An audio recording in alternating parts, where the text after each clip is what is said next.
Married at First Sight by Gu Lingfei. Chapter 5. With his game face on, Zachary said, back to the meeting. Sitting nearest to Zachary was his cousin, Callum. Among the cousins within the same age range as Zachary, Callum ranked second. Callum drew close and whispered, "Zach, I overheard your conversation with Nana. Did you really marry that Sarah girl?" Zachary shot him a glare. Scratching his nose, Callum straightened his back and ended the probing. Even so, Callum had nothing but sympathy for Zachary. There was no need for the York boys to secure social and financial standing through marriage, but Zach and his new bride were not a match in every single way. Poor Zach. He merely married the girl because Nana took a liking to her. Once again, Callum offered Zachary his deepest sympathy through his thoughts. Thank goodness Callum was not the oldest in the family. Otherwise, he would have to step up to the plate and marry Nana's lifesaver.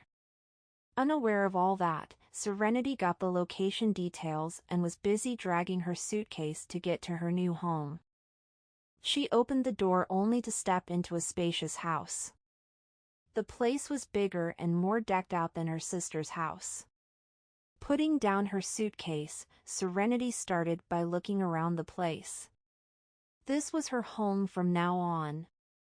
It had 2 living areas, 4 bedrooms, 1 kitchen, 2 bathrooms, and 2 balconies. Each space was broad and wide. Serenity estimated the entire house to be at least 2,000 square feet. The place was barely furnished as there was only a sofa set with a coffee table and a wine chiller in the living room. 2 out of 4 bedrooms were equipped with a bed and wardrobe while the other 2 were empty. The master bedroom had ensuite facilities, complete with a walk-in closet, study, and bathroom. Despite the divided space, the master bedroom remained huge like the living hall. This must be Zachary's space. Serenity chose to live in the other room with a bed. The sunlight that came from the balcony brightened up the room. There was a room in between the master bedroom and the bedroom Serenity chose. This way, the newlyweds could enjoy their personal space. Although they were married in the eyes of the law, Serenity would not propose spending time as a married couple unless Zachary asked for it. After dragging her suitcase to the bedroom, Serenity went into the kitchen. The kitchen was squeaky clean without kitchenware in sight. Both balconies were also bare but gave a roomy feeling due to the vast space. Serenity intended to spruce up the balcony with some plants and a swing. Nothing beat reading a book and taking in the botanic view on a swing during her free time. It appeared Zachary was rarely home for dinner. Now that she was occupying the space, home-cooked meals were a must. Serenity started with the kitchen by purchasing kitchen utensils online.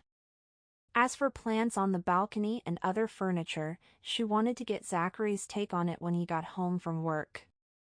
It was his house after all, while she was simply crashing here. After placing an order on kitchen tools, Serenity looked at the time and needed to return to the shop. Picking up the keys, she grabbed her phone and rushed down the stairs. Serenity made it back to the shop in time for the after-school rush. Her best friend, Jasmine, inquired out of concern. "What were you up to in the morning, Saren?" "My sister and brother-in-law have been in constant argument because of me. I thought about it and decided to move out." Serenity shrugged. "So I moved out this morning."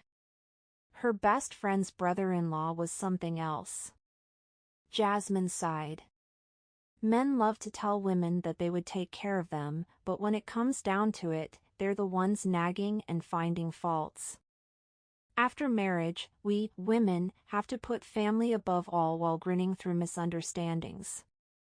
It's so unfair. I think your sister should find a job. Women must always be financially independent so we have a say in the household. While speaking, Jasmine suddenly furrowed her brows and gave Serenity a confused look. I can't believe your sister let you move out. I got married. Oh. What? You got married? You don't even have a boyfriend. Who did you marry? Jasmine's mindless nodding was ensued with shock as she stared at Serenity wide-eyed. Her voice went high-pitched too. Knowing that she could not keep the news from Jasmine, Serenity came clean about the whole thing. Jasmine glared at Serenity for a while before poking the latter's forehead. I don't know where you find the guts to marry someone you met for the first time. You could have stayed with me if you couldn't find a place. I have extra rooms at my place. You could have also picked my cousin if you were looking for a husband.